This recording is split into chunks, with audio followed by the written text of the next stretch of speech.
Accuracy, balance, credibility, ह्युएबिसी television म कविराज BC कार्यक्रम operation big news.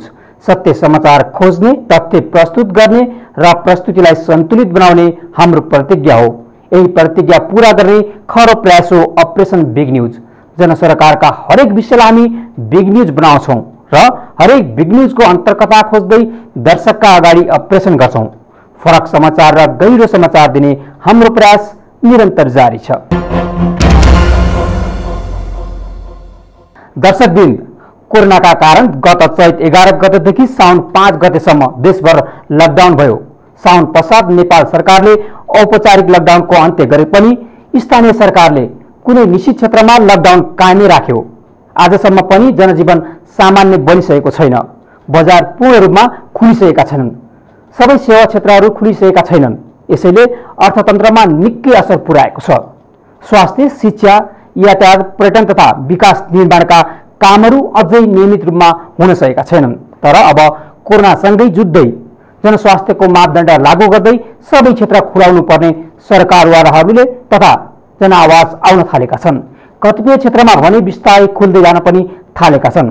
आज हामी शिक्षा, पर्यटन तथा विकास निर्माणका कामहरू सुरु भएका प्रसङ्ग राख्नेछौँ कार्यक्रम बिग न्यूजमा। दर्शकवृन्द, विश्वव्यापी रूपमा फैलिरहेको कोरोना महामारीका कारण 6 महिनासम्म बन्द रहेका देशभरका विद्यालयहरू फाटाफुट्टो रूपमा खुल्न थालेका छन्। यसो त कोरोना महामारीकै बीचमा पनि हिमाली र पहाडी जिल्लाका कतिपय विद्यालयहरू भने निरन्तर सञ्चालनमै थिए। 1-2 विद्यालयहरू सञ्चालनमा आए पनि उपत्यकाका अधिकांश विद्यालयहरू भने अनलाइन कक्षाबाटै शैक्षिक गतिविधिलाई अगाडि बढाउने तयारी गरिरहेका छन्।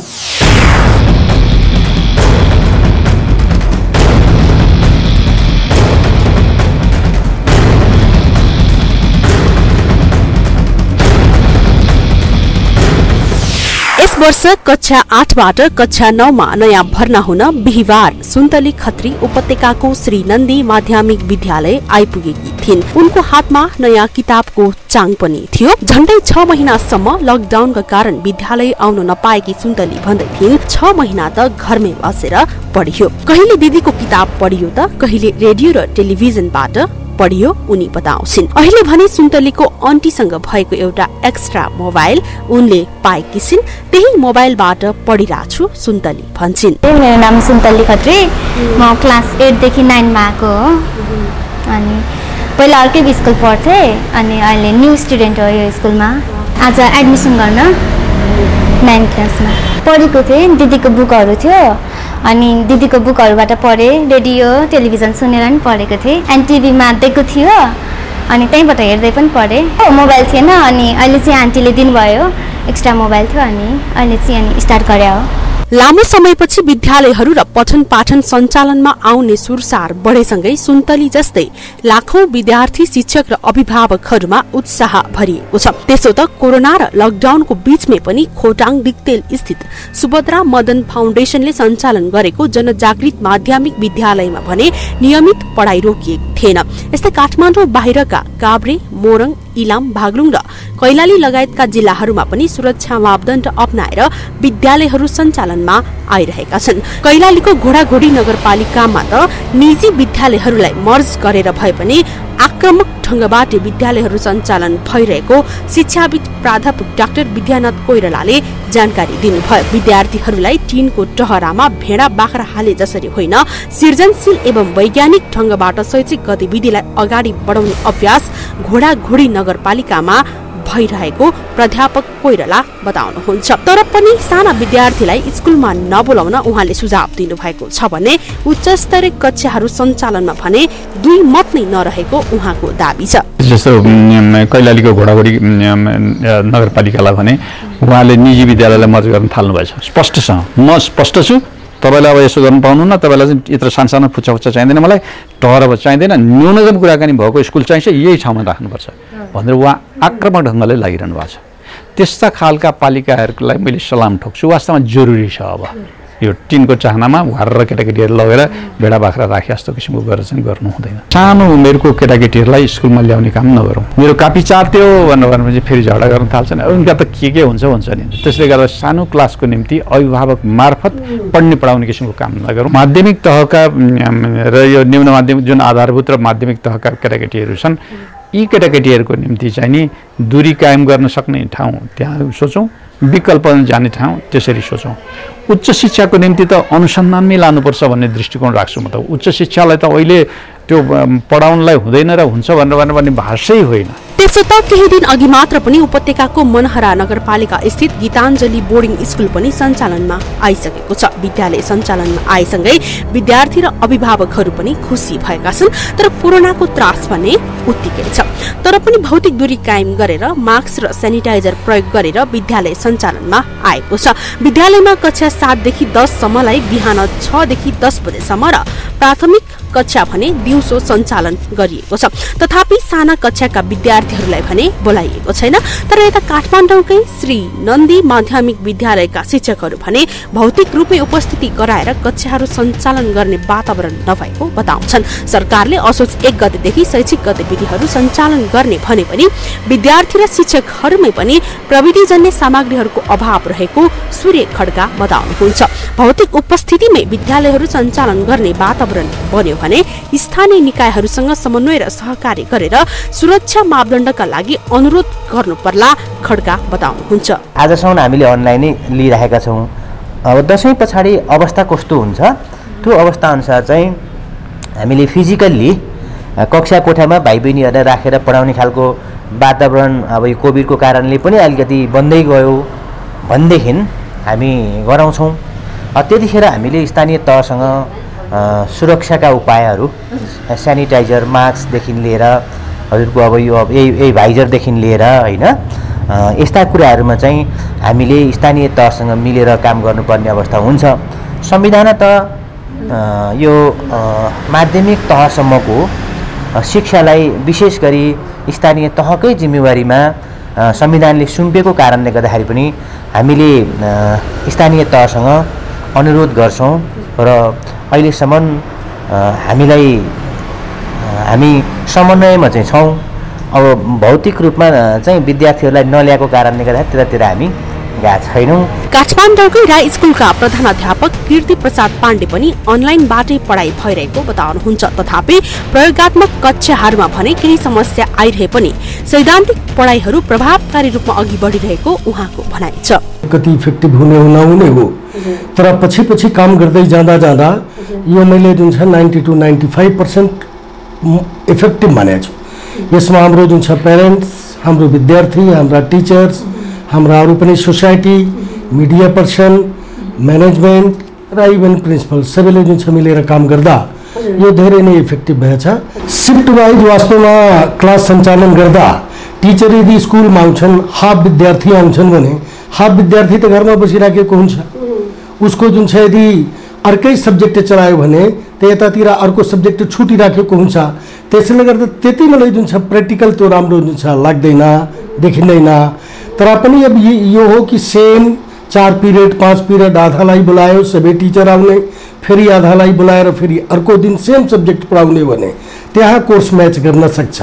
अदरवाइज जिगज्याग त्यो प्रब्लम भइरहेको छ। विश्वव्यापी रूपमा फैलिरहेको कोरोना महामारीका कारण झण्डै 6 महिनासम्म बन्द रहेका विद्यालयहरू आजभोलि फाटाफुट रूपमा भए पनि खुल्ने सुरसारमा छन्। तथापि कोरोना संक्रमण दर र मृत्युदर बढिरहेको अवस्थामा विद्यालयहरूमा स्वास्थ्य सुरक्षा अपनाउन भने उत्तिकै चुनौतीपूर्ण नै छ। यसर्थ यो अवस्थामा विद्यालयहरूमा अनिवार्य रूपमा तातो पानी, मास्क, सेनिटाइजर र भौतिक तथा सामाजिक दूरी अनिवार्य कायम गर्न सरकारवालाहरूको सुझाव छ।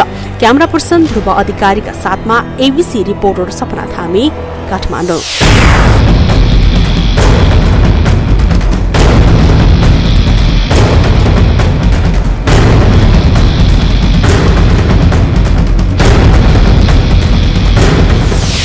महामारीले शिक्षा क्षेत्र नराम्ररी प्रभावित बनेको छ। विद्यार्थीहरूको एक शैक्षिक सत्र खेर जाने अवस्थामा देखिएको छ।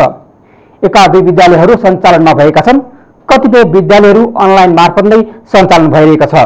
शहरी क्षेत्रमा गाउँघरतिर भने कतिपय ठाउँमा विद्यालय खुलेका छैनन्, कतिपय ठाउँमा विद्यालय खुलेका छैनन् त कतिपय ठाउँमा अनलाइन कक्षा लिन पाउने सुविधा पनि पाएका छैनन्। यसले विद्यार्थी मारमा परेका छन्। नयाँ शैक्षिक सत्रमा विद्यार्थी नै जान पाएका छैनन् विद्यालय। तर गाउँघरमा विद्यालयहरूले स्थानीय सामुदायिक रेडियोहरूको माध्यमबाट पनि पढाइरहेका छन्। पछिल्लो हप्तामा भने शिक्षकहरू गाउँ गाउँमा गएर विद्यार्थीलाई पढ्न उत्प्रेरित गरेको पनि पाइन्छ। अब कोरोना त्रासको बीचमा शैक्षिक क्षेत्रलाई अनिश्चितको बन्दी बनाइनु हुँदैन। वैकल्पिक विधिबाट सबै ठाउँमा सबै क्षेत्रका विद्यालयहरू सञ्चालन गरिनुपर्छ। रिपोर्ट देखाउँछौँ एकैछिनको ब्रेकपछि।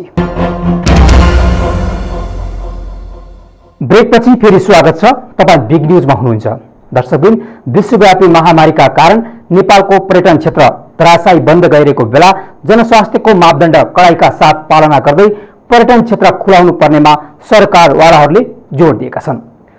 पर्यटकलाई विमानस्थलमै कोभिड-19 को शीघ्र परीक्षणको व्यवस्थासहित नेपाल भित्राउनु पर्ने र आन्तरिक तथा बाहिरी पर्यटनलाई पनि सुचारू गर्नुपर्ने देखिन्छ।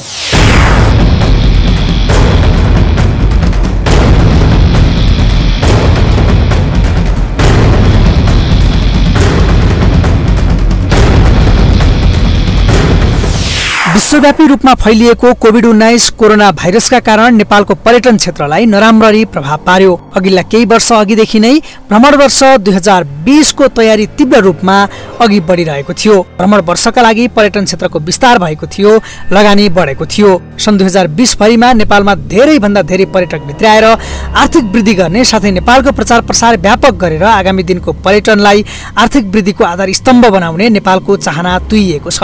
2020 को प्रारम्भमै कोरोनाका कारण नेपाल लकडाउनमा गयो, आवत जावत बन्द भयो। न त आन्तरिक पर्यटन भयो न त बाह्य पर्यटन नै। 5 महिना पूरा भइसक्दा पनि कोरोना संक्रमण घटेको छैन, झनझन बढिरहेको छ। पर्यटन क्षेत्र घाटामा गएका छन्। मानिसहरूको सानादेखि ठूला ठूला लगानी डुबेका छन्। पर्यटन क्षेत्रसँग आबद्ध हजारौं मजदुर बेरोजगार बनेका छन्। यस्तो अवस्थामा अब पर्यटन क्षेत्रलाई कसरी अगाडि बढाउने भन्ने सम्बन्धमा सरकारी तथा निजी तहबाट छलफलहरू प्रारम्भ हुन थालेका छन्। पर्यटन क्षेत्रका विज्ञहरूले अब आन्तरिक तथा बाह्य उडानलाई नियमितता दिएर पर्यटक भित्राउनु पर्नेमा जोड दिएका छन्। अब लकडाउनको विकल्प जनस्तरदेखि नै खोजिन थालेको छ। नेपाल प्रकृतिले सम्पन्न भएको र पर्यटकहरू पनि प्राकृतिक सुन्दरतामा रमाउन आउने हुनाले सामाजिक दूरी कायम हुने र लामो दिनको नभई छोटा छोटा दिनका भ्रमण गराउनु पर्ने र विशेष गरी छिमेकी देशहरूबाट पर्यटक आउन खोल्नु पर्ने पर्यटन क्षेत्रका विज्ञ वसन्तराज मिश्र बताउनुहुन्छ। एडभेन्चर टुरिज्म भनेको तपाईको सोशल डिस्टेन्सिङ पनि यसले मेन्टेन गर्छ, यो क्राउडमा पनि जाँदैन र अहिले तपाईले ग्लोबली हेर्नु हो भने कुन चाहिँ किसिमको टुरिज्म सक्सेसफुल भएको छ भन्नुहुन्छ भने एडभेन्चर र इको टुरिज्म र सर्ट टर्म टुरिज्म। अब यसमा पनि हामीले अलिकति फोकस गर्नुपर्छ र अर्को चाहिँ के भने अहिलेको स्थितिमा हामीलाई लङ्गर टुरिज्म भन्दा सर्टर टुरिज्मबाट फाइदा हुन्छ भने अहिले हामीले किन इन्डियाबाट फ्लाइट नखोलेको, किन चाइनाबाट फ्लाइट नखोलेको? अहिले हाम्रो सोर्स मार्केट तपाईँको सबैलाई इमिडिएट रिटर्न दिने भनेको इन्डिया र चाइना हो। त्यसकारण यी मार्केटहरू खोल्नु पर्यो। खास गरी नेपालमा सिजनल पर्यटन हुने गर्दछ। एक सिजनको पर्यटन व्यवसायले अर्को सिजनसम्म धान्नुपर्ने अवस्था व्यवसायीदेखि कामदारसम्मको रहेको छ। अबको सिजनमा भने पर्यटक भित्राउनु पर्छ र पर्यटन क्षेत्रलाई चलायमान बनाउनु पर्छ भन्ने मत बलियो छ। यद्यपि सरकारले तयारी गर्न सकेको छैन। स्पष्ट नीति नियम र योजना सरकारले ल्याउन सकेको छैन र पर्यटनका पनि कुन क्षेत्रमा कति असर परेको छ भन्ने एकिन तथ्याङ्क पनि सम्बन्धित निकायसँग छैन। हुन त पर्यटन बोर्डले लाखौंको संख्यामा पर्यटक भित्राउन सक्ने बताइरहे पनि त्यसको स्पष्ट खाका दिन सकेको छैन। पर्यटकलाई स्वास्थ्यमा कुनै समस्या आउने छैन भन्ने कन्फिडेन्स बढाउन सकेर सुरक्षित बनाउन सके पर्यटक आउने नेपाल पर्यटन बोर्डका सदस्य दीपक महत बताउनुहुन्छ। अहिलेको सन्दर्भमा हामीले एउटै कुरो उनीहरूलाई मेसेज चाहिँ दिन सक्नुपर्छ, त्यो भनेको चाहिँ उनीहरू नेपाल भ्रमण गरेर कम्तीमा पनि चाहिँ हप्ता 10 दिनको लागि चाहिँ नो प्रब्लम हामी एकदमै चाहिँ सुरक्षित रूपबाट एउटा कोभिडको संक्रमणबाट चाहिँ सुरक्षित रहेर हामी फर्किन सक्छौँ भन्ने हामीले मेसेज दिन सक्यौँ। त्यस्ता खालका मेजिरहरू बनाउन सक्यौँ र त्यस्ता खालका प्र्याक्टिसहरू हामीले गर्न सक्यौँ भनेपछि पक्कै पनि के अरे हामीले चाहिँ रिकभर गर्न सक्छौँ। पर्यटन मन्त्रालयले आन्तरिक पर्यटन बढाउन हप्ताको 2 दिन सार्वजनिक बिदा दिने प्रस्ताव पनि ल्याएको छ। यो प्रस्ताव पास हुन बाँकी छ। यदि त्यस्तो अवस्था भए यसले आन्तरिक पर्यटन बढाउने विश्वास त गरिन्छ, तर पहिलो कुरा नेपालीको आम्दानी र खर्च बढाउने आर्थिक गतिविधि हुन जरुरी छ। बाह्य पर्यटक भित्राउनको निम्ति कोरोना भाइरसको त्रास उत्तिकै छ, तर सरकारी प्रोटोकलहरू पनि पर्यटक मैत्री हुनुपर्ने र अहिलेको अवस्था अनुकूल पर्यटक पनि आउने, संक्रमण पनि नबढ्ने नीति बनाउँदै पर्यटक आउन दिनुपर्ने महतको भनाइ छ। कोभिडको सन्दर्भमा पर्यटक मैत्री पोलिसीहरू जे नै बनाउन आवश्यक पर्छ, पनिसै नगरिकन बनाउनु पर्ने हुन्छ होइन। कोभिड सर्टिफिकेटको आधारमा अथवा पिसिआर सर्टिफिकेटको आधारमा पर्यटकहरूलाई चाहिँ हामीले चाहिँ के अरे प्रोटोकल अब के अरे फलो गर्दै चाहिँ यिनीहरूलाई भ्रमण गर्ने गराउने कामहरू गर्नुपर्छ। यदि त्यसो गरिएन अब हामी कडाइ गर्ने हो भन्नु भने त पर्यटक नआऊ भने जस्तो भइहाल्यो नि। चाहिँ पर्यटन चल्दैन।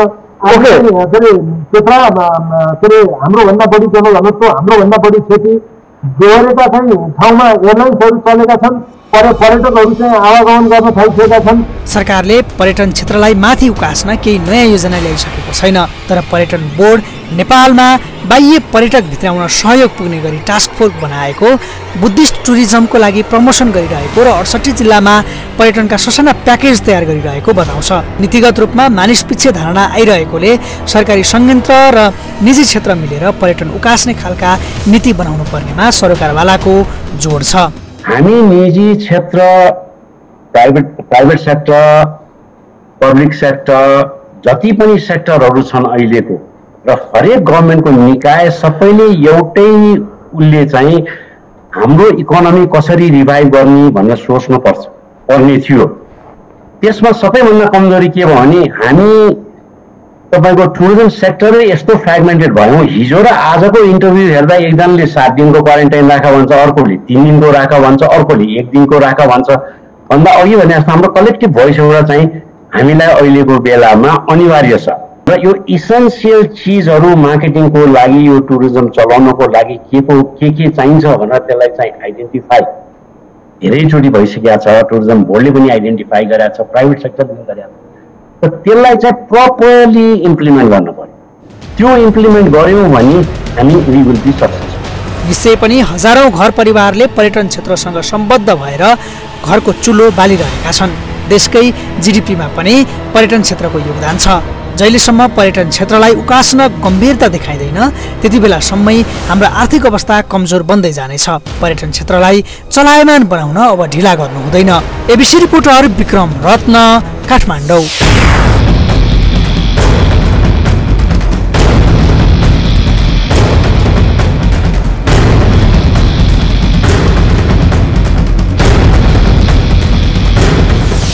पर्यटन क्षेत्र गतिशील नभन्दा पनि देशलाई ठूलो घाटा भइरहेको छ। अब हिमाली तथा पहाडी भेगको पर्यटनलाई सुचारू गरिनुपर्छ। पर्यटनसँग आश्रित हजार व्यवसायी घर परिवारहरूको जनजीवन कष्टकर भइरहेको छ। अब बिस्तारै पर्यटन क्षेत्रलाई चलायमान बनाउनुको विकल्प छैन। त्यसको निम्ति राज्यले उच्च सतर्कता र उच्च प्रविधिको भने प्रयोग गर्नैपर्छ। सरकारवालाहरूले पनि जस्तै विमानस्थलमै कोरोना परीक्षणको उच्च स्तरीय प्रविधि भित्राएर जाँच गरी पर्यटकलाई ल्याउन सकिन्छ भन्ने ल्याउनुपर्छ र आवश्यक पनि छ। विमान सुचारू गरिनुपर्छ र बाहिरी पर्यटकलाई सुरक्षित महसुस गराएर नेपाल भित्राउन सकिन्छ, अथवा आन्तरिक पर्यटन नै भए पनि सुचारू गरिनुपर्छ। होइन भने अब हाम्रो अर्थतन्त्र झन् धराशयी बन्दै जानेछ। रिपोर्ट देखाउनेछौँ एकैछिनको ब्रेकपछि। ब्रेकपछि फेरि स्वागत छ। तपाईँ बिग न्युजमा हुनुहुन्छ। दर्शकबिन, 2072 सालको भूकम्पबाट क्षति भएका पुरातात्विक महत्त्वका ऐतिहासिक दरबारहरूको पुनर्निर्माण महामारीका बीच पनि जारी रहेको छ। यस्ता पुरातात्विक महत्त्व बोकेका ऐतिहासिक सम्पदाहरूको यति बेला धमाधम पुनर्निर्माण भइरहेको छ। दरबारहरूको मौलिकताको अधिकतम सुरक्षा हुने गरी पुनर्निर्माणको काम भइरहेको राष्ट्रिय पुनर्निर्माण प्राधिकरणले जनाएको छ। काठमाडौँका ऐतिहासिक सिंहदरबार, केशर महल, बाल मन्दिर, बवर महल लगायतका दरबारहरूको पर्वतीकरण विधिबाट पुनर्निर्माणको काम भइरहेको छ।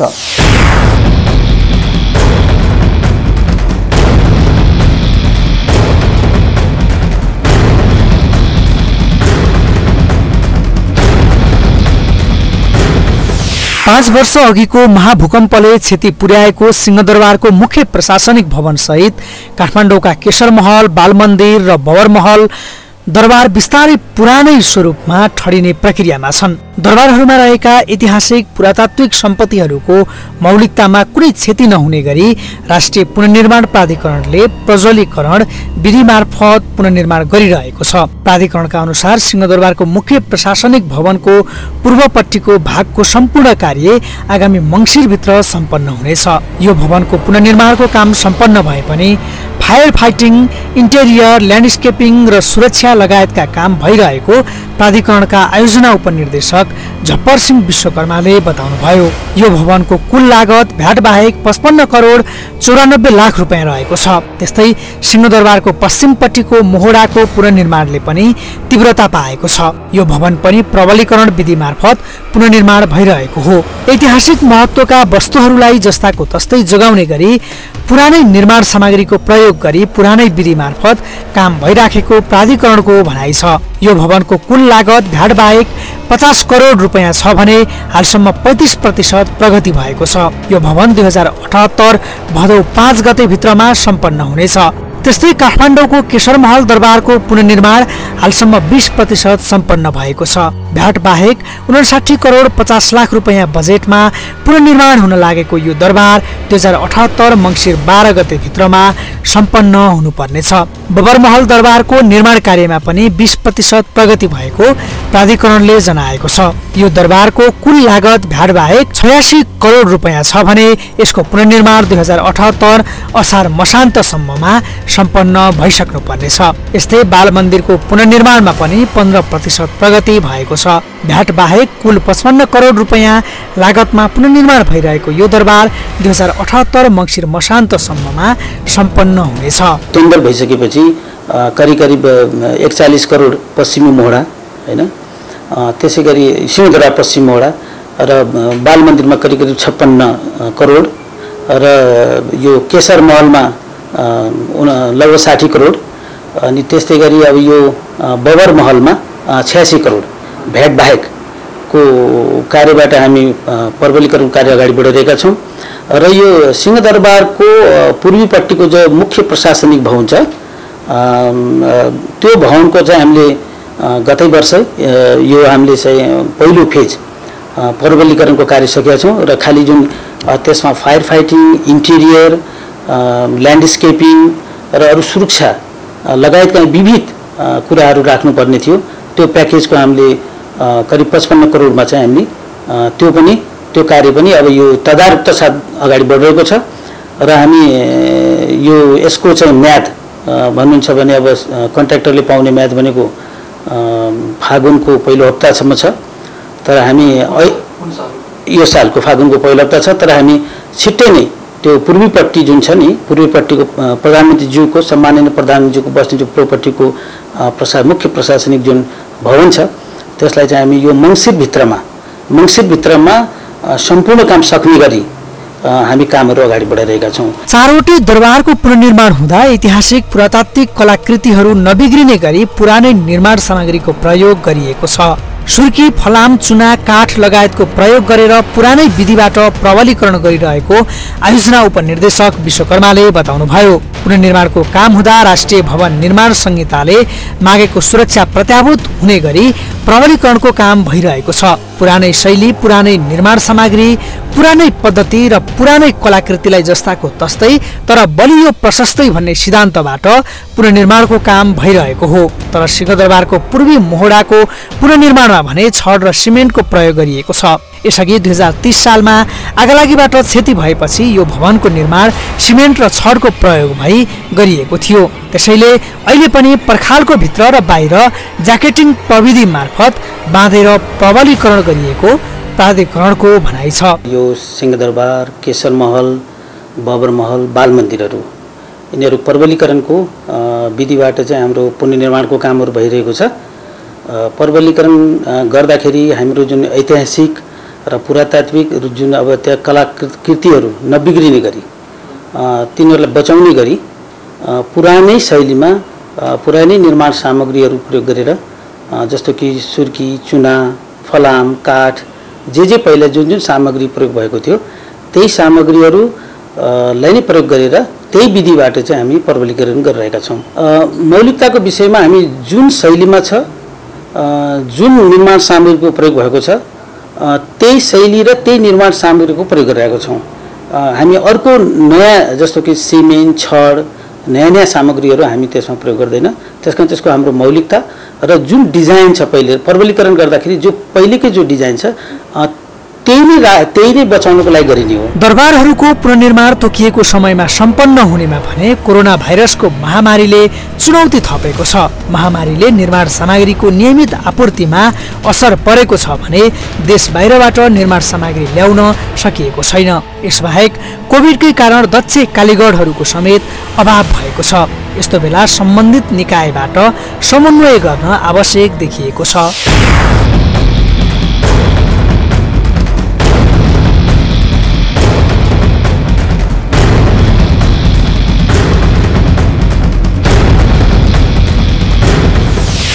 दुई 2072 सालको भूकम्पले क्षतिग्रस्त ऐतिहासिक प्रतात्विक महत्त्वका दरबारहरू पुनर्निर्माण भइरहनु सुखद पक्ष हो। तर कोरोनाको असरका स्वरूप पूर्व निर्धारित समयमा भने पुनर्निर्माण हुन सकेन। तर आशंकाहरू उभिएका पनि थिए। तर जिम्मेवारपूर्ण ढङ्गले द्रुत गतिमा काम गर्ने र सरकारी निकायले अनुगमन र नियमन गर्ने हो भने समयमै काम सकिन्छ। ऐतिहासिक रूपमा रहेको यी यस्ता सम्पदाहरू भवनहरूको ऐतिहासिक प्रतात्विक तथा सांस्कृतिक महत्त्वलाई जीवित राखेर पुनर्निर्माण गरिनुपर्छ। अपरेसन आज सकिन्छ, भोलि अर्को बिग न्युजको अपरेसन गर्नेछौँ। गाउँ सहर दुनियाँ बिउजाउने हाम्रो अभियान जारी छ। तपाईँ एबिसी टेलिभिजन हेर्दै गर्नुहोला। नमस्कार।